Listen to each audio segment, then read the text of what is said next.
followed by the ischemic heart disease and the myocardial infarction. And the third lecture will be on the 6th. We have infective endocarditis, rheumatic heart disease as well. What the questions you are supposed to get?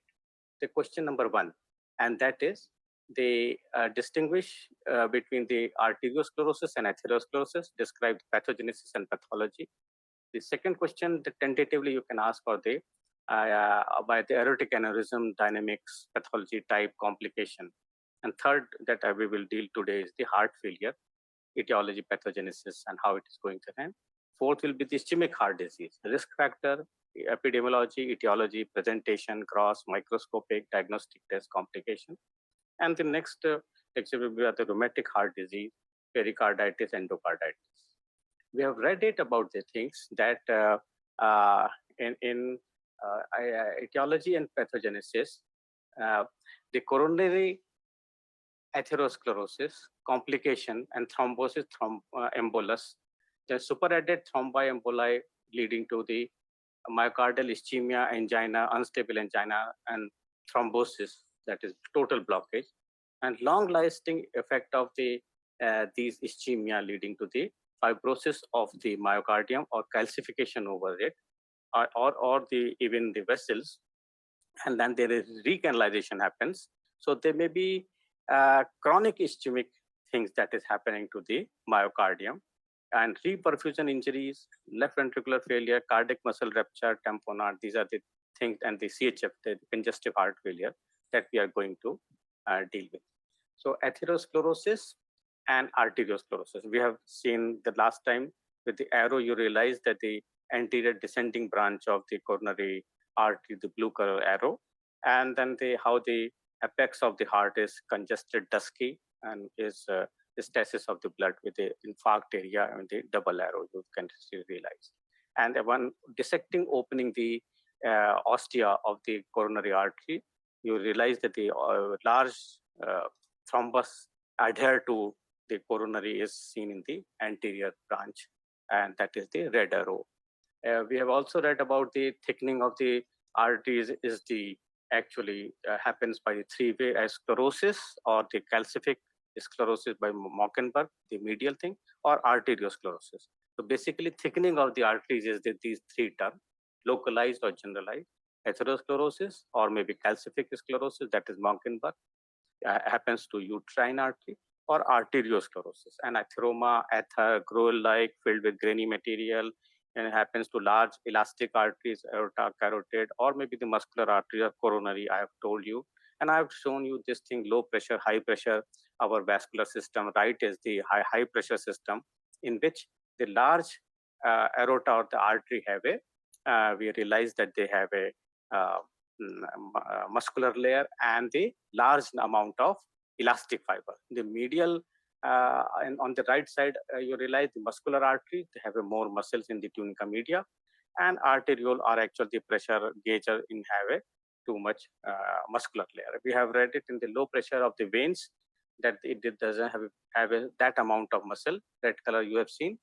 The other important point of artery has a elastic lamina. Left lower, the A point with the arrow, whatever written is, you realize that the wrinkling like a rubber band has wrinkled it. The elastic fibers are there, which has stained in this called the VGE, von Giesen elastine. So by elastine stain, we realize that the artery have a elastic lamina, and V you have seen in the center of the this presentation that V has written, and this is the lumen of a collapsed vein. The vein doesn't have that amount of elastic lamina, and I will show you how the important. The upper thing I have already told you, the muscular artery have a thick media, and media contains too many smooth muscle cells. So we have known that the internal intima has a thickening, and that intima thickening is called neointima. And neointima formation, we have read it, how the migration of smooth muscle cells happen, and just below the endothelial cells, they come to intima and they have thickened and they imbibe the cholesterol. And you realize there are foam cells, cholesterol crystals are the needle-shaped yellow color things that happen, and they attracts the inflammation and also the scavenging activity. And by this, the bulge like a bun shape happens inside the lumen, and that lumen is the actually atheroma. And initially we realized they may have a streaks, they are thin, single two layer of a macrophages happen that you have seen in the black arrow, or maybe have you seen they have a large area when persons become after 45, 50 or 60 years age, these multiple irregular excretions inside the smooth wall of the, and they have a calcified and the brown color that are irregular that happens to the, and these are called complicated atheroma plaque. And cut sections, you realize the lumens are narrowed and the fibrosis happens. And they may be, whenever the complications are there, this is the actually the thrombus formation that is happening. We realize that the statins are given for the prevention of all the things. And statins are the drug which are the potential anti-inflammatory effect in selected cells. They reduces decrease adhesion, they reduces the cytokine secretion, and they reduces the proliferation of these cells and increase apoptosis and decrease oxygen stress. And this is happening to the endothelial cells, epithelial cells, smooth muscle cell, and fibroblast. And we have realized that in atheroma formation, all these cells has a role. So if these cells are not proliferating, they have decreased adhesion, they increase apoptosis, whatsoever have come, they die, and decrease oxidative stress. So the T lymphocyte recruitment, antigen presenting cell recruitment, neutrophil recruitment, eosinophil recruitment, macrophage, all the inflammatory cells are reduced if the statins are given. So it is statins, the atorvastatin and all these drugs, they block the LDL, low density cholesterol. So lipids are not going inside these atheroma. So they prevent the rate of increase of atheroma formation. They reduces the inflammatory activity, center of this. The cytokine secretions, adhesion molecules, I've seen smooth muscle migration. I've told you the smooth muscles are migrated from tunica media to tunica intima. So, and they start the procoagulant effect. You realize that migration and denudation of endothelial cells, and they block. So you have seen the left side is statin therapy, one arrow atherogenic LDL, they block that thing. The second block they do for inflammatory activity, smooth muscle migration. And the third, the vicious cycle of this thing, they also block that. So atherosclerotic plaque formation, destabilization, thrombosis, all things are reduced in the statin. So this is very important part of the, so pleiotropic anti-atherogenic effect of statin. So statins are given for anti-atherogenic effect. And this is very important here. Important is why? Because they, in the vessel wall, they produces increased nitrous oxide. And we have read it about nitrous oxide, they produce a dilatation. And decrease endothelin, this is a procoagulant, so they reduces that. And the vasoactive, smooth muscle cell proliferation, and these things, they have reduced it. And similarly, in atherogenic plaque, on the right upper of this box, you realize the lipid is not coming inside the atheroma, so atheroma growth is reduced. And that is stable, whatever the atheroma is formed, they stabilize it. So we have realized that the lumen of the vessels, the functional decrease in the function happens unless and until the 70% of the lumen of the vessels are blocked. So up to 20, 30, 40, half of the lumen diameter is blocked. It doesn't make much difference in the actual functioning of that artery. So even in coronary artery, 50% is blocked. It may not have any much effect in the function of the heart. No symptoms. Patient may not have angina or MI or anything. And similarly, anti-oxidative effect, anti-inflammatory effect, coagulation, we have read it. They reduce the tissue plasminogen activator, increase the tissue plasminogen activator, and decrease tissue, those PAI and I, all the things.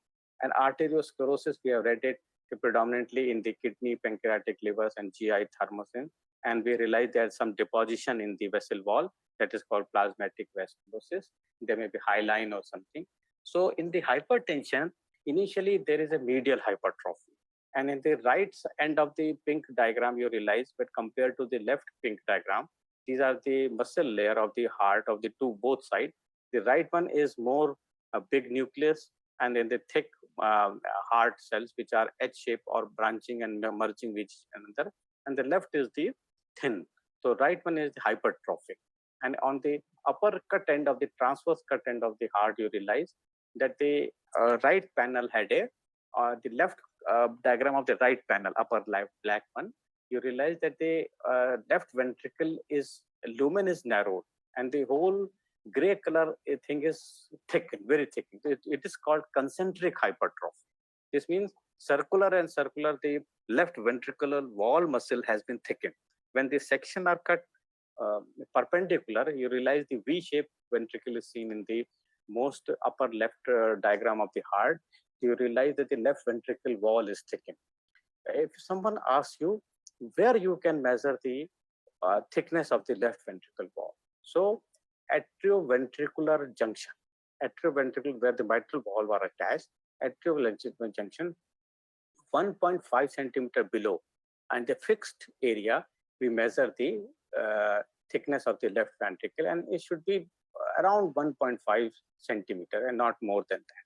You realize that there is a much more thickness, so it is a thickened muscular wall. So in what lies in the left blue diagram is first one I see in hypertension, ST, the medial hypertrophy, the smooth muscles are there, and we realize the heart is also a development of a vessels only. The medial muscles are actually the cardiac muscles, and it is happening when the more hypertrophy of the cardiac muscle in hypertension. In sustained hypertension, these hypertrophy are replaced by the fibrosis, and this also happen in the distal level of by the arteriosclerosis and atherosclerosis and arteriosclerosis, both it happening, and in decreased compliance to the arterial tree and the raised systolic pressure, and this lead to the permanent hypertension. And in the malignant or the accelerated hypertension, we realize there is a fibrinoid necrosis. In the gross, earlier we used to have in the gross specimen examination, flea-bitten kidney. Like you realize if on your skin too many mosquitoes have bitten you, right, red spots are happen. But if those red spots are associated with splinter hemorrhage like thing, that is called flea-bitten kidney. On the gross, if the kidney are removed from these autopsy patient, subcapsular, there are multiple small hemorrhages. So that hemorrhage is the rupture of the capillary and the afferent arteriole and intertubular arteriole in the malignant hypertension, and that is called flea-bitten kidney. There may be proliferating end arteritis, onion skinning that I have shown you. This is the fibrinoid necrosis of the vessel. You realize the more pinkish, the smooth muscle layer has been, and there is a fibrin deposits over it. So there is a fibrinoid necrosis. The Highline Arteriosclerosis, I have shown you that there are homogeneous pinkish, non-fibrillar, glassy, like a glass surface. It is homogeneous, it's refractile. It is pink refractile. Left diagram you can see, these are the arteriole with whole muscle has been replaced by some pinkish homogeneous thing. And this is called a Highline Arteriosclerosis because these are arterioles. They can happen to the Hyperplastic Arteriosclerosis where the onion skinning, multiple concentric, the black arrow, you realize that the multiple concentric thing is happening, and that is called the Hyperplastic Arteriosclerosis. So in malignant hypertension, there is a system where it stimulates renin-angiotensin system, and that finally lead to secondary hyperaldosteronism. A benign and malignant hypertension is the things, or the aneurysm actually was the thing which I have applied part to miss. So in aneurysm, I have told you in the elastic large arteries, there are a lot of elastic fibers, and that's why actually they create the pulse when the heart contract in systole. And these blackish threads which are running parallel that you are seeing right now is the elastic fibers, and they run in parallel. And in between the pale pinkish reddish brownish is the few muscle fibers that is in the EVG, elastin von Giesen stain, that shows. But whenever there is a actual, you realize there is a damage to these elastic fibers, the parallel part of the things you can realize they are there, and these are disrupted, haphazardly arranged, and they lose their elasticity and they recoil. So the large artery actually recoils. So in the diastole, they maintain the blood pressure. But when such thing is happening, the recoil is not possible, and they are the lead pipe like large vessels, elastic large vessels.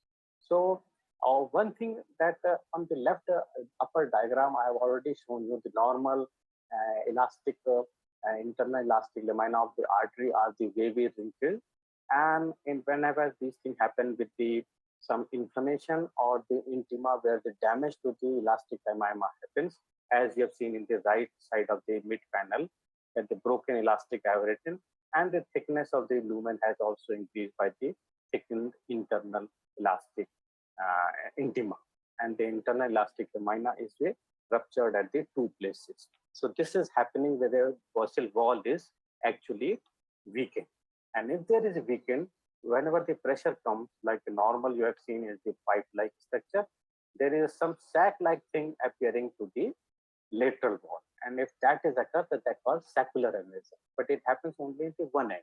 But if this happening that the whole of the vessel wall is increasing like a fusiform, like what you called it as a turnip shape, that both end is swelling up, just called fusiform. Yeah, or maybe a type of a radish that you have seen where central is slightly more enlarged. And this is more common in the circle of Willis aneurysm, Chiari aneurysm. And if it is a circle of aneurysm, this is central left diagram is the aneurysm where it has written one sac-like thing in the lateral wall of the ACOM, that is anterior commissure artery, is happening.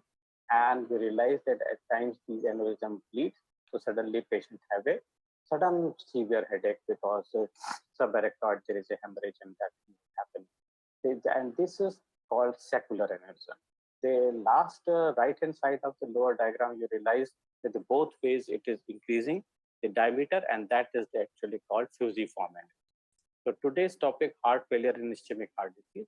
So with that, I have just quickly recapitulated the last lecture and today's topic of heart failure and the ischemic heart disease. You realize that the heart failure or the congestive heart failure, that what is it written as CHF, and it includes right heart failure and left heart failure. And left heart failure is actually the left ventricular failure, because we realize when we say the main pump is the ventricle, either right or left. So ventricular failure is actually the heart failure.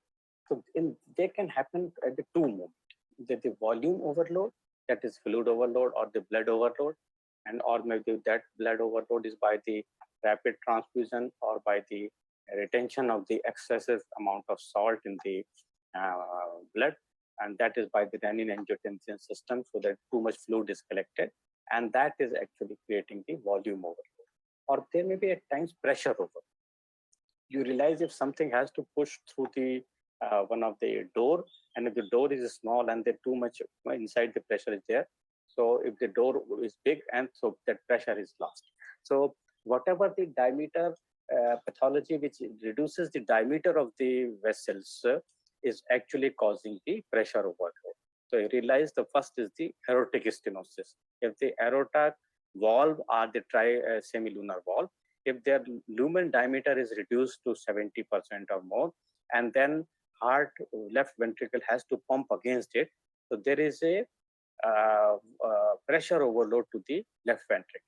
And if we go to the arch of aorta, there is a called coarctation of aorta. If the coarctation is narrowing the arch and the descending aorta, and that places if someone is kinking, and that actually again leads to pressure overload. And if there is a systemic hypertension, means that the whole vessel smooth muscles are contracted, and the person is of type A personality, too much catecholamines is secreting, and that's why it leads to the systemic hypertension. That is also for pressure overload. So whenever there is a problem of renin-angiotensin system, fluid overload, or rapid transfusion, and that's why these days we have all started the packed red cell given rather than the whole blood giving as a transfusion. So what we have read it in our physiology classes, that the heart muscle function by the contraction and the neuroheart. And these contraction, we realize is the muscle function of the heart for maintain the blood pressure and throwing the blood to the whole of the system. And the left side heart is a high pressure system. So whenever the stretch of the muscle of the cardiac happens, that is Starling law, we have read it, larger and the larger the stretch, larger the force generated. And that also creates the secretion of the pro-BNP levels. So normal brain natriuretic factor peptide normal level in young are less than 125 and more than 60 years of age, because there is a lot of stretch that already happened, lot of fibrosis of in cardiac muscles has happened, and matrix many matrix glycoproteins have been deposited, and early faint transthyretin in the form of amyloid has also getting deposited because age-related changes.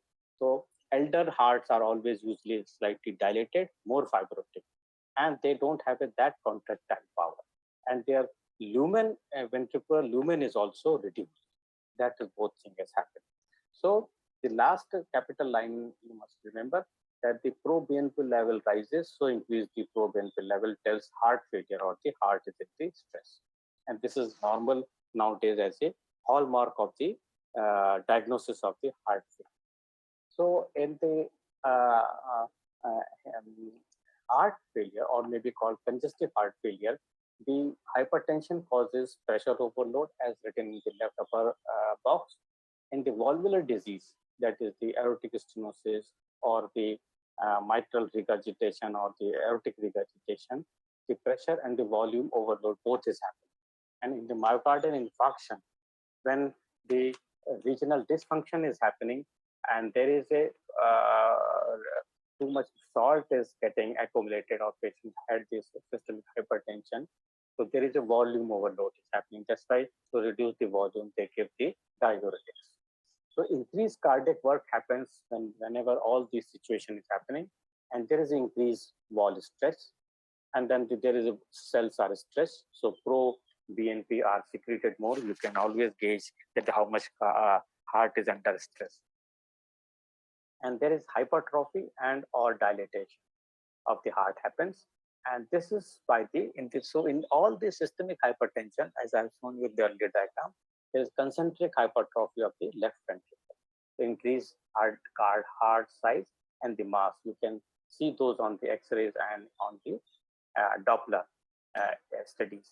There is increased protein synthesis, induction of immediate early genes, induction of fetal type of programmed genes and proteins, that the myocardium is the fetal type that is happened, and leads to the cardiac dysfunction. And this cardiac dysfunction leads to arrhythmia of the cardiac. So in left ventricular failure, the systemic hypertension, maintenance of drugs in which the hypertension is not regulated, or maybe coarctation, I've told you, or ischemic heart disease, or except the cardiac muscles are defective by their genetic diseases, in which they are called the cardiomyopathy. And in the right heart failure, anything in which there is a chronic obstructive pulmonary disease, because dilatation of the alveoli or the sacs leads to compression of the pulmonary branches of those arteries, and they gradually develop pulmonary hypertension. So if there is pulmonary hypertension, the right ventricle has to pump against that hypertension to maintain the circulation in the lungs, and gradually there is initial right ventricular hypertrophy. You can gauge by the ECG, and then finally the heart fails after their physiological hypertrophy, and that is the right heart failure.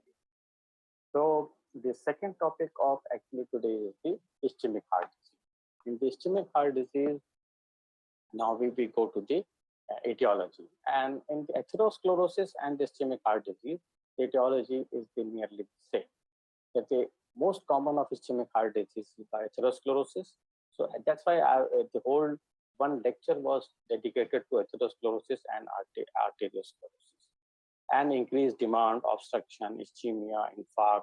There are modifiable and non-modifiable factors for risk factors for the atherosclerosis. The male, sex, age, elder the age, more likelihood of atherosclerosis. The genetic factor, it runs in family.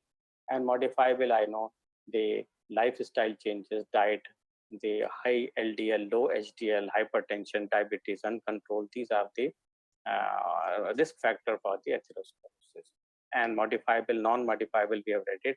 And of the less uncertain or non-quantitative, they have effect, but not exactly. And those are the obesity, physical inactivity, type A personality, postmenopausal estrogen deficiency, high carbohydrate intake.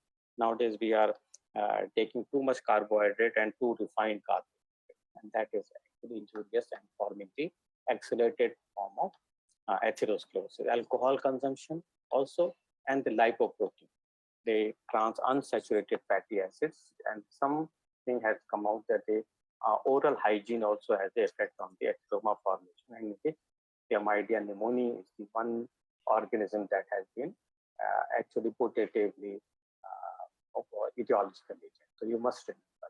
The potential controllable thing that we have in our hand are the hyperlipidemic state, hypertension control, cigarette smoking control, diabetic control, alcohol control, and sedentary, and reducing the how to react in the type A personality.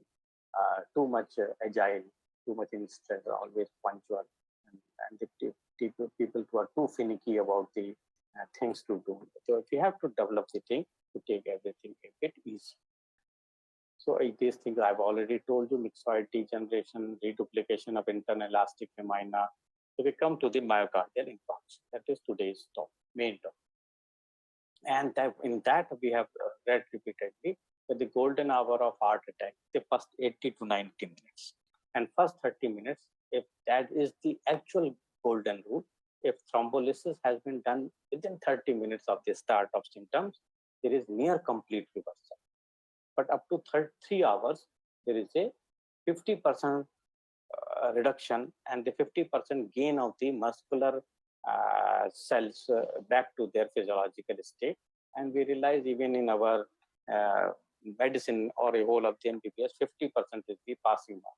So if the 50% of the heart muscle are salvaged or back, 50% is taken at fast. So this means that we will do anything that happens to and clear the, realize the 50%. And we realize that the heart has a 2 arteries, but taken functionally as a 3 arteries, left anterior descending, left circumflex, and the right.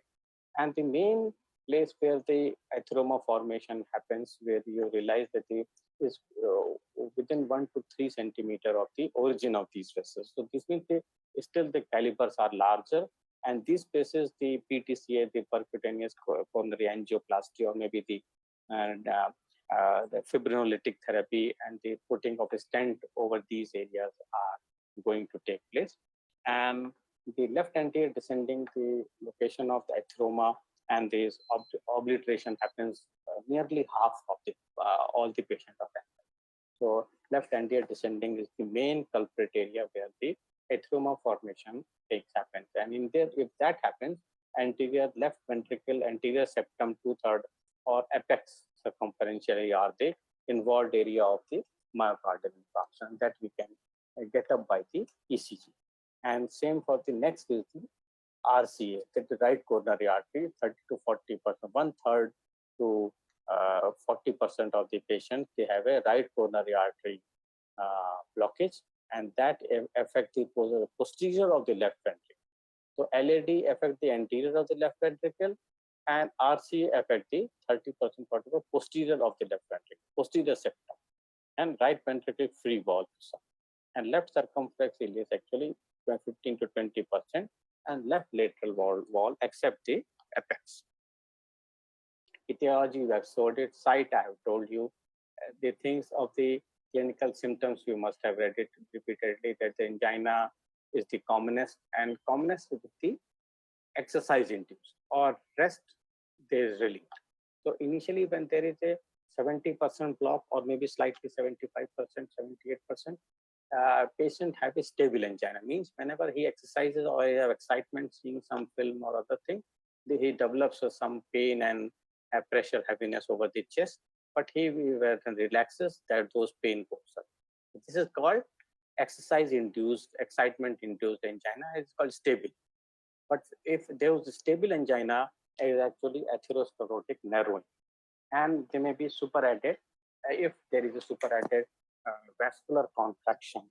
So if you take those GCT, the glyceryl trinitrate or sorbitrate, those vessels are relaxed, so those anginas are immediately relieved. But if there is an unstable angina, crescendoform means it is increasing like a hill, or pre-infarct angina. So there is increasing pain during the attacks. So pain gradually is increasing and increasing. This means this angina from stable is going to unstable state. And with a lesser effort or exercise, first he used to go for 200 meters, 300 meters only, then he has a pain.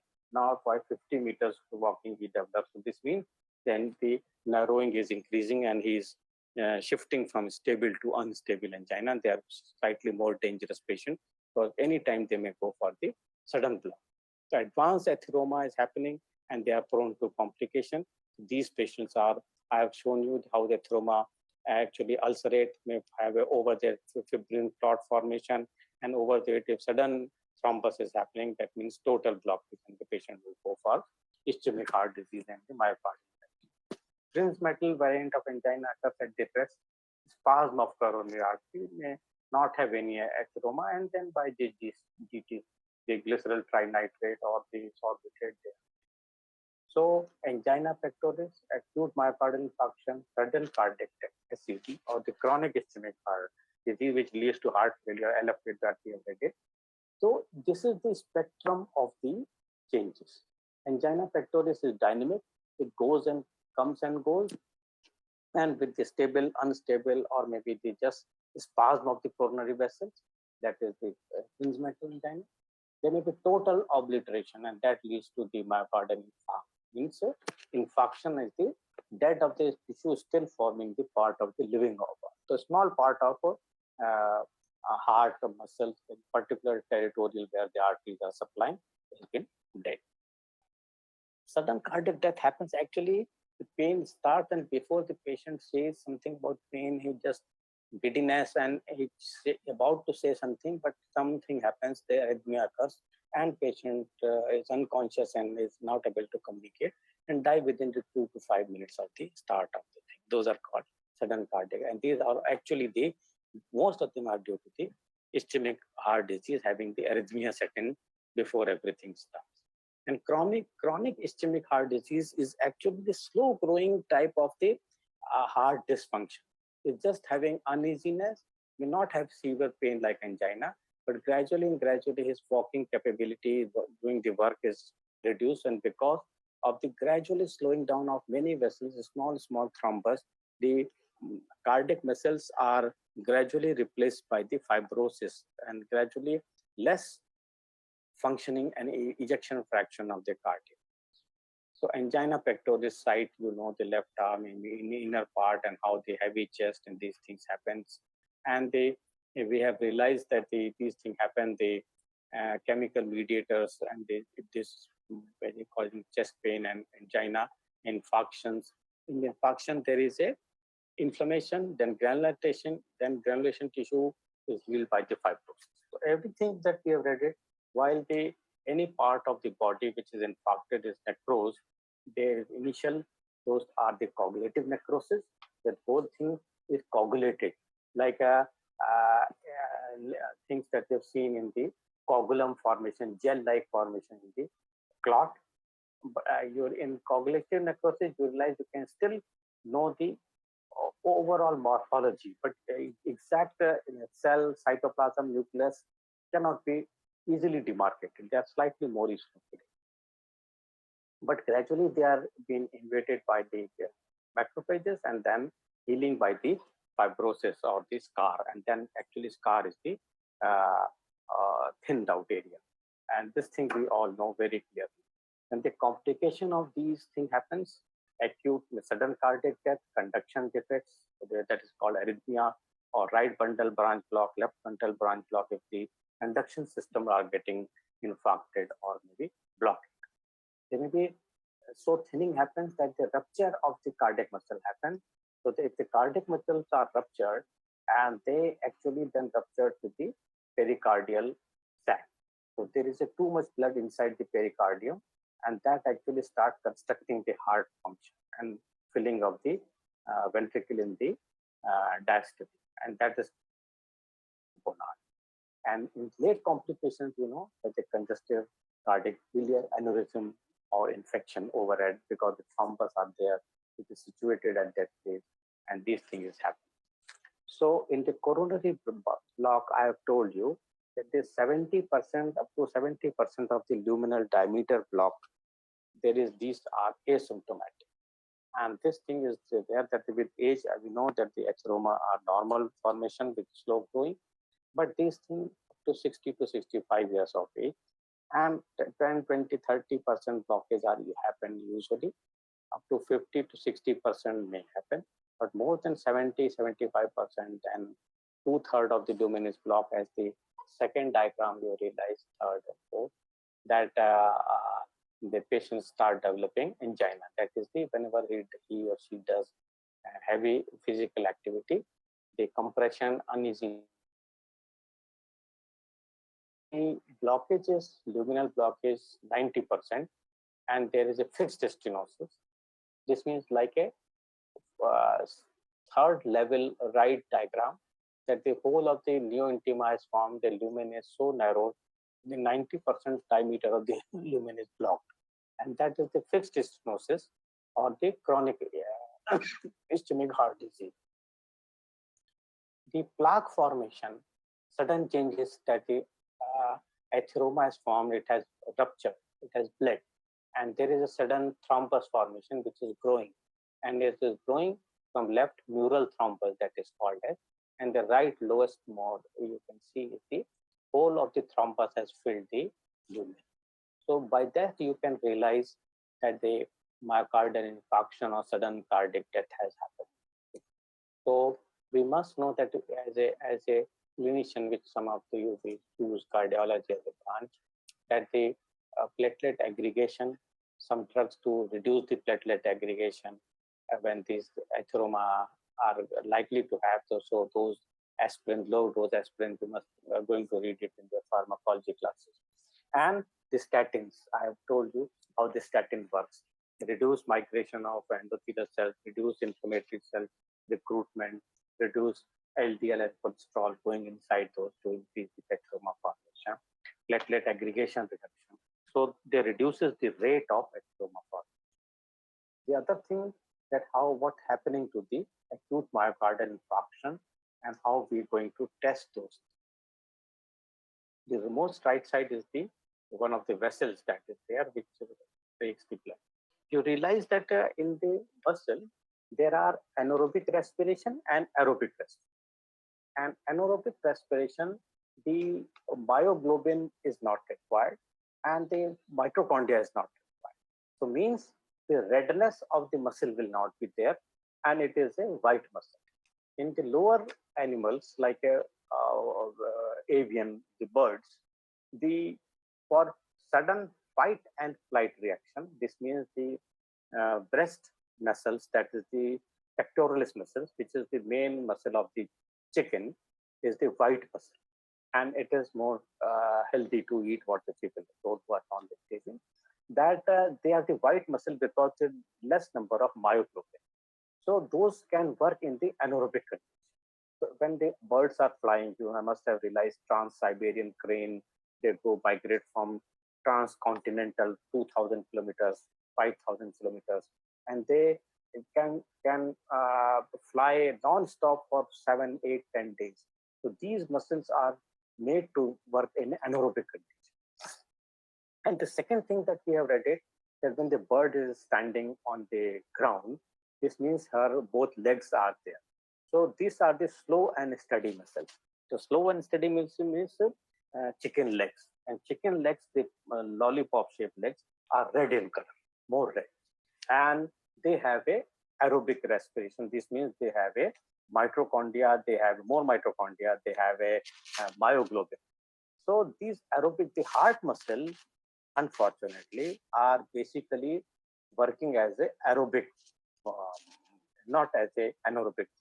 So why I've told you this preface is the heart muscles work predominantly in the proper oxygenation. And that's why the 2-3 minutes lack of oxygenation, that is why the supply is atheroma or block or something is happening, spasm, the cardiac ATP is suddenly reducing within 2-3 minutes, and then pain starts. So myosin actin, we have read it how the muscle, the myosin, the actin glides over the myosin head, and then it creates the force. But creating this force and return to normal requires ATP, and the ATP are synthesized by the mitochondria. But they don't have a anaerobic system, much strong anaerobic system. So as soon as the aerobic system are blocked, the ATP synthesis is blocked, within 2-3 minutes, the lactic acid start forming, or whatever the minimal anaerobic respiration the cardiac muscles have. So this is the way. But important point is the troponin complex from the actin and CPK-MB, that is the creatine phosphokinase MB fragment, is actually disintegrate in the myocardial infarction, and the sarcolemmal fragmentation or the plasma membrane of necrotic myocytes become leaky. And this tram-shaped just next to the vessels, you realize that the blue and the brownish horizontal thing is the sarcolemmal membrane. And if they are leaky and broken down, these things comes into the blood. And once they comes into the blood, and normally also they comes into blood by small degeneration. So in the background, all the healthy people have some minimal amount. And if those numbers are increased suddenly, we realize that these are coming from the heart, and the patient's heart is in the ischemic state or is the dying down. And that is the way of the test of what we do in the TROP-T test, what it's called as TROP-T, because now it is a bedside test. So those bedside tests are very important, because as soon as the patient has a heaviness or the pain in the chest, and they are the card test, you put 1 drop of the blood, and within 2-3 minutes, 5 minutes, you get the result of by the lines, red lines. This diagram is also very, very important for you, that the purple color is the troponin level is increasing, that you can see. And in the x-axis, 4 hours, 20 hours, or 40 hours, what you can see within hours, that the onset of chest pain that is there. And these successive, wherever the small red boxes are there, the patient's blood has been taken successively with the hour definition. And we realize that within 4 hours, the patient's troponin I level are increasing, and it's maximum in the 20 hours, 24 hours. This means troponin 1 is maximum in the first hour, and by 40 hours it start reducing. They realize that the myoglobin is also peaked at the 4 hours, but the CPK-MB also rises a bit faster than the troponin now, and by 16, 18 hours, the CPK-MB levels are highly increased. So we realize immediately within 30 minutes, 40 minutes, they may be slightly increased or may fall. But 3 to 4 hours is the time where the patient is actually reaching to the hospital. 2 to 3 hours, these levels are fairly increased to be picked up, but at times they may not be there. And this is the actual very big flaw of those things. The patient have a symptoms or may not have a symptoms, but they may be all these things. Next is the timing of onset and the key events in the ischemic cardiac myocytes. So I have told you that the ATP depletion happens in seconds, and within the 2 minutes, what is happening with the cardiac muscles start losing its effective contractile power. You still contract, but loses the effective contractile power. But the heart muscles are still alive. You realize that the 50% of normal ATP are lost within 10 minutes. And up to 10% of normal level is the 40. And these 10% up to 40 minutes, 5%, 40 minutes is sufficient enough to survive the muscle. So what is called, don't whip the injured horse. If the horse has a broken leg, you don't need to whip and start him running. And that is the important. As soon as the patient has a chest pain or the symptoms of that, make him like that he is not going to work anything. His physical activity means moving from one bed to another, going for toilet, uneasiness, he's at times sitting and lying down. So reducing his pain, reducing his physical activity so as to reduce the heart function. And heart has to still has to work, because the whole blood pressure has to be maintained. So first amount with as a doctors we will make him sure that his physical activity is reduced to zero, is lying down, lying in the bed, not and at maximum because of pain is so severe he may be tossing. So we will give some painkiller, and painkiller are the things that you will read it, very morphine and those categories is treated. And realize that irreversible cell injury start happening after 20 minutes to 40 minutes.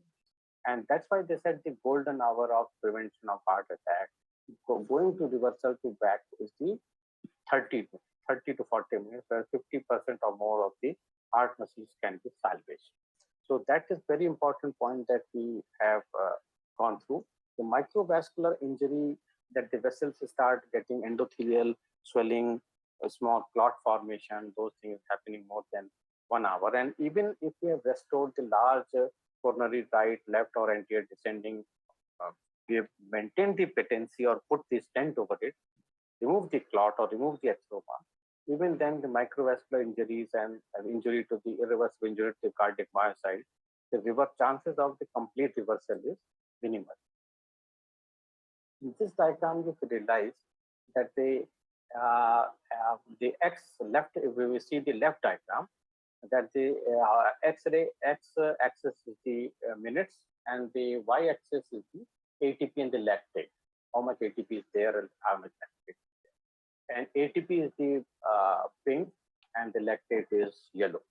So you realize that as soon as the 5, 10, 15, 20 minutes, 20 to 50% of the ATP are reduced, and by the 40 minutes, 10%, nearly reaching to the 5 to 10%. But still, 30 to 40 minutes is the safe time because the heart muscles are salvaged. You can retrieve back and survive because that amount of ATP is enough to each cardiac myocytes to survive. There is a rapid rise in the lactate. In the right diagram, you realize that the reversible and the irreversible phase is the one dotted vertical line near to zero. And it is, you realize that the 1 hour, 2 hour, 3 hour, 4 hour is giving in the x-axis. That in half of the 1 hour, that is 30 minutes, they have given very clearly that the dark orangish pink things are the camel color or whatever is the reversible phase, and this is the golden hour of the heart attack, where the each doctor's intervention leads to the near normal reversible recovery perfectly back to state. And whenever the irreversible injury happens, that is every hour you realize there is accumulation of the dead cardiac muscle, the blue line which is going up, and this says that every hour it is rising so high, and the ischemic myocardium, there is still potential salvageable by the time intervention. And this is another thing that you must realize, that the cardiac myocyte which is sitting at fringe, like Indo-Pak border, the person sitting at the border, if you want to save them, you have to retrieve back to this side. Otherwise, the people of the other side may kill him first. So cardiac myocyte, which is at the junction of the collateral circulation, where the vascularity is lost, but the perfusion by diffusion is happening, and it is reduced to 30%, 40%, 20%, where the enough of the 10-20% of ATP are still able to generate, but this is the ischemic. This means that the lack of oxygenation is there, the complete things are not happening, and that's why there is a severe pain. So in a heart attack, if the patient has a severe pain, this means there are areas where there is a part of those things is happening, and then there are salvageable patients. We go to the next slide. The golden hour, I have told you, first 80 to 90, because everyone who is coming, we have to give opportunity to save them. So thrombolysis timing is 3 hours to up to 6 hours they can give. But you realize that how the physiology, 30 minutes complete reversal, 3 hours, but up to 6 hours they give the thrombolytic therapy for that.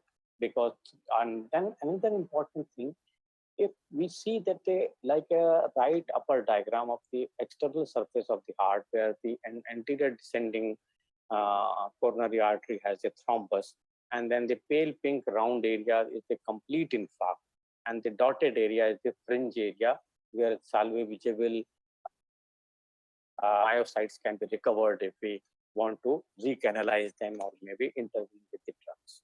So what is the way that this pale pink area, how the infarct progresses? There is a question. Is the infarct progress from the outer visceral pericardial surface to inside the lumen, or from endocardium to the epicardium? So last three diagrams, if you go through, you realize that starting from the leftmost, endocardium is the inner single lining endothelial cell, and the large, big, thick, pale pink, maroons, camel color is actually the muscle myocytes. And in this, actually, the perfusion is partly reduced, or it is getting completely blocked. So necrosis starts happening from the just 1 or 2 millimeter after the endocardium. And why? Because 1 to 2 millimeter of endocardium and the myocardium gets direct supply from the lumen of the heart. So in ventricular lumen, part of the blood can diffuse oxygen from endothelium or endocardium to the 1 millimeter, 2 millimeter of the myocardium. And that's why one pinkish small line that you can see is surviving from the endocardium. The pale rectangular shaped thing with the written zone of necrosis is the area where actually the total obstruction or obliteration is happening. So that part of myocardium is dying and it is dead, and that's why it is necrosed. And that's why this area shows coagulative necrosis, and this from 2 hours to 24 hours it takes time. And this the last line you can realize, the 2 hours, 24 hours, the zone of necrosis, that is the which type of necrosis? Coagulative necrosis. We have read the liquefactive necrosis happens in the brain.